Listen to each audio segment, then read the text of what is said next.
আসসালামু আলাইকুম এভরিওয়ান, কেমন আছেন সবাই? প্রতিদিনের মতো আজকেও হাজির হয়ে গেছি। তো প্রতিদিনই হাজির হই, তবে কালকে আমি ভিডিও দিতে পারিনি, যেহেতু আমি মামার বাড়িতে একটু গেছিলাম, যার কারণে আমার জার্নিটা এমন হয়ে গেছিলো যে ভিডিওটা দেওয়াই আমার হয়নি। তো মামার বাড়িতে সকাল সকাল ভিডিও করা শুরু করছি, আর এই তো সকালে দেখছেন অনেকটা রোদ বের হয়ে গেছে। তো ভাবলাম যে সকাল যেহেতু, এই তো বোরের গাছ, আমার এই এই গাছে কিন্তু প্রচুর পরিমাণে বোর হয়।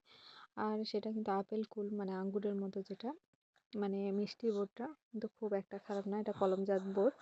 আর এটা কিন্তু বাড়ির ছাদ বেয়ে গাছটা গেছে আর ছাদের উপরে আছে, তো এই যে মাশাল্লাহ, এটা দেখে কিন্তু অনেক ভালো লাগে। তো যেহেতু বাড়ির ছাদের উপরে আছে, ছাদ থেকে কিন্তু পাড়া অনেক ভালো হয়। এই সাইডে আমার তো গরুর বট ধোয়া নিয়ে ব্যস্ত, মানে দেখতেই পাচ্ছেন, মানে গরুর জিগরি যেটা বলে, বা বট যেটা আপনাদের যাদের ভাষায় যেটা বলেন আর কি। তো এটা যেহেতু জলসার সময়, মানে গরু জবাই হয়, তো মাংস নিয়ে আসা হয়েছে, মাংসর সাথে আবার গরুর বট। তো এটা হলো সবার নাকি খাওয়ার মন হয়েছে, তাই জন্য এটা কিনে নিয়ে আসা হয়েছে। তো এই তো হাঁড়িতেও বসিয়ে দিয়েছি, অর্ধেকটা হাঁড়িতে বসানো হয়েছে আর অর্ধেকটা আম্মা ধুচ্ছে। আর এটা ভালোভাবে পরিষ্কার করে নেওয়ার পরে এইভাবে জাল দিয়ে মানে সিদ্ধ করে নিতে হবে। তো দেখতেই পাচ্ছেন যে সিদ্ধতে বসিয়ে দেওয়া হয়েছে, সিদ্ধতে বসিয়ে দিয়ে কেটে নিব। তো এসব আসলে যে এই বট পরিষ্কার করাটা কিন্তু খুবই মুশকিলের কাজ, মানে যারা করেন তারাই বোঝেন। আর শহর এলাকাতে কিভাবে পরিষ্কার করেন তবে জানা নেই, তবে গ্রামের এলাকাতে ভাবি বা সবাই মিলে কিন্তু এই বটগুলো পরিষ্কার করা হয়। তো এটার একটা গ্যাস বের হয়, সবাই কিন্তু আসলে পারে না। তো আমার আম্মা সকাল থেকেই কিন্তু এই কাজগুলো করছে, সাথে আমিও। আর এই মুরগিগুলা কিন্তু সব কিছু দেখে বাড়িতে আত্মীয় স্বজন আসাতে কিন্তু অনেক মানে খুশি। তো এই সাইডে ভাবলাম যে আমাদের যেখানে সবজি লাগা আছে সেই সবজিগুলো দেখে আসি। তো আমার বাবা আসছে রসুন তুলতে, আসলে রসুন নাই, যার কারণে বলছে যে জমিতে যে এই রসুনগুলো লাগা আছে সেই রসুনগুলো নিয়ে আসি। তো বাবার সাথে আমিও আসলাম যে দেখি।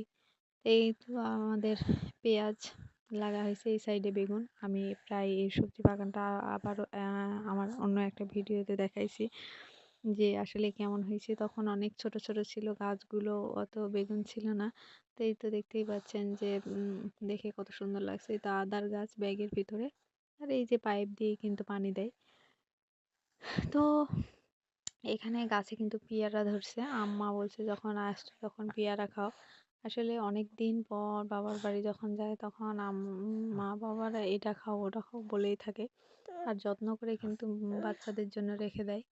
তো এই যে পেয়ারা, যে সিজন সেই গেলাম, আর এই যে পেয়ারাগুলো দেখতেই পাচ্ছেন অনেক সুন্দর সুন্দর হয়ে আছে পেয়ারা কিন্তু, আর সেগুলা কিন্তু যত্ন করে রেখে দিয়েছে যে আমরা কবে যাব আর সেই পেয়ারা খাবো। তো ওই তো আমার মামাতো ভাই আসছিল, যাকে উঠিয়ে কিন্তু আমি পেয়ারাগুলো পেড়ে নিয়েছি। তো পেয়ারাটা আমার মেয়ে প্রথমে নিয়ে নিয়েছে, ও কিন্তু ছোট গাছ হিসেবে ও উঠতে ভয় করছিল, তারপর ওকে উঠাইছি, তারপর আস্তে আস্তে করে নামছে। তো যাক, পেয়ারাটা কিন্তু দারুণ মিষ্টি ছিল, আর যেহেতু বাড়ির গাছ সেই হিসেবে কিন্তু পেয়ারাটা অনেক সুন্দর এবং অনেক মিষ্টি। তো এই সাইডে টমেটোর বাগান আছে, অ্যালোভেরার গাছও লাগানো আছে। তো অ্যালোভেরা গাছ আপনাদের আমি ছাদে দেখাইছিলাম যে আমার অ্যালোভেরার গাছ কিন্তু অনেক ছিল। আর সেই অ্যালোভেরা গাছ কত যে উপকারী তা যাদের বাড়িতে আছে এবং যারা এর উপকারীর জানেন, সবাই কিন্তু বলতে পারবেন। তো এই সাইডে আমার এই যে বুটের কিন্তু গাছ দেখতে পাচ্ছেন, বুটের গাছগুলো কিন্তু অনেক সুন্দর হয়েছে। আর এখানে ধনিয়া গাছ, আর ধনিয়া গাছে প্রচুর পরিমাণে কিন্তু ধনিয়া ফুল আসছে, আর দেখেই কিন্তু সুন্দর লাগছে। তবে যতটুকু ক্যামেরাতে ভালো লাগছে না, তার চাইতে কিন্তু বাস্তবে কিন্তু অনেক সুন্দর লাগছিল। আর বিশেষ করে কিন্তু এটার সেন্টটাও কিন্তু অনেক সুন্দর লাগছিল, গন্ধটাও। তো আমার মেয়ে আবার বলছে আম্মু একটু ছবি তুলে দাও। তো আমি ভাবলাম যে যে তুমি দাঁড়াও, আমি ছবি তুলতেছি। ও মনে করছে যে আমার ছবি হয়তোবা তুলতেছে। তো যাক, ভিডিওতে উঠে গেছে ওই। তো এখানে বুটের গাছ, এখানে হলো আপনার মূলা, এখানে রসুন। তো প্রায় যেহেতু সবজি বাগান, সেহেতু এখানে সব ধরনের সবজি লাগানো হয়েছে। তো বাড়ির কাছেই যেহেতু এটা, সেই জন্য কিন্তু খুবই ভালো হয়েছে। তো ওই সাইডে বাবা কিন্তু রসুন তুলে নিয়ে চলে গেছে। আর রসুনটা যেহেতু তরকারিতে দেওয়া লাগবে, সেই জন্য রসুনটা দিলাম। তোলা হয়ে গেছে। তো আসলে ধনিয়া পাতার সেন্ট কিন্তু অনেক সুন্দর। এইজন্য ধনিয়া পাতায় কিন্তু সব ধরনের তরকারি বা যেকোনো ইয়েতে সব জায়গায় ব্যবহার হয়। আর ধনিয়াটা কিন্তু আসলেই অনেক মজার। তো ফুলটাও দেখতে কিন্তু অনেক সুন্দর। আসলে কে, কে ধনিয়া ফুল দেখছেন আর কে দেখেননি আমাকে অবশ্যই কমেন্ট করে জানাবেন। আর আমার ভিডিওগুলো ভালো লাগলে অবশ্যই লাইক দিয়ে আমার ভিডিওটা দেখার চেষ্টা করবেন। আর যারা আমার ভিডিও নতুন দেখছেন তারা অবশ্যই আমার চ্যানেলটিকে সাবস্ক্রাইব করে আমার পাশেই থাকবেন। আর বিশেষ করে আমার লাইক দিবেন, কারণ লাইক না দিলে কিন্তু ভালো লাগে না। ভিডিও করার আগ্রহটাও বাড়ে না। তো অবশ্যই আপনারা কমেন্ট করে আমাকে জানাবেন যে আসলে আমার ভিডিওটা কেমন হচ্ছে। তো এখানে আমার লিচু গাছে কিন্তু মুকুল আসেনি আমাদের।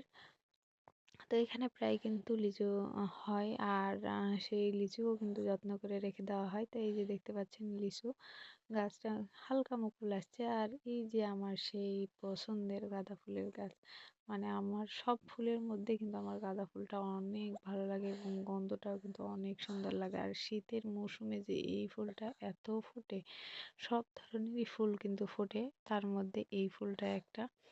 তো এই ফুলটা কিন্তু দেখতেও যেরকম সুন্দর, মাশাআল্লাহ, এর গন্ধটা কিন্তু অনেক সুন্দর। তো কার কার এই গাঁদা ফুলের গন্ধটা ভালো লাগে অবশ্যই আমাকে কমেন্ট করে জানাবেন।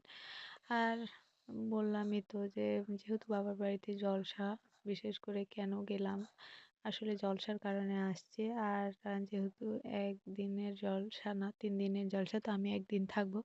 তো এখানে তো দেখতেই পাচ্ছেন যে আমার মাংসগুলো সিদ্ধ হয়ে গেছে। আর বাবা রসুন দেখতে গিয়ে দেখছি যে রসুন হয়নি, সেই রকম ছোট ছোট হয়ে আছে, যার কারণে রসুন কিনতে হয়েছে। তো যাক, ওই রসুনের আর পাত্তা করে লাভ নাই। তো এই যে আমার 2 হাঁড়িতে 2 গুলা মাংস সিদ্ধ হয়ে গেছে। আসলে আমি এগুলা কিছু নিয়ে যাব আর কিছু থাকবে। তো দেখতে পাচ্ছেন আসলে জলসার, এই তো জলসা বাড়িতে রাত্রেবেলা চলে আসছি। তো ভিডিও যখন করতেছিলাম তো সবাই দেখতেছিল। তো যাক, এই যে দেখতে পাচ্ছেন ফুচকার দোকানে বসে গেছি ফুচকা খাওয়ার জন্য। তো এখানে জলসাতে এত প্রচুর পরিমাণে খাবার দাবারের দোকান বসছে যে দেখে কোনটা খাবেন আর কোনটা ছাড়বেন। তো অবশ্যই এখন যেই ভরা শীতকাল, এই সময়টাতে কিন্তু প্রচুর জলসা হয়, হচ্ছেও। আর এটাই কিন্তু আমি বাবার বাড়িতে মেন আমি এই কারণেই গেছি যে জলসার কারণে। তো জলসায়, বিশেষ করে জলসার সব মেয়েরাই বাবার বাড়িতে যায় একটা আনন্দ, মানে আহ্লাদ। এই যে দেখতে পাচ্ছেন কতগুলো মানুষ শুধু ফুচকা খাওয়ার জন্য বসে আছে। তো আরও তো বাড়তি দোকান আছে, সবগুলো আজকে ভিডিওতে দেখাতে পারলাম না। তো অবশ্যই অন্য একদিন হয়তো বা ভিডিওতে দেখাবো। তো সবাই ভালো থাকবেন আর আমার জন্য দোয়া রাখবেন। আল্লাহ হাফেজ।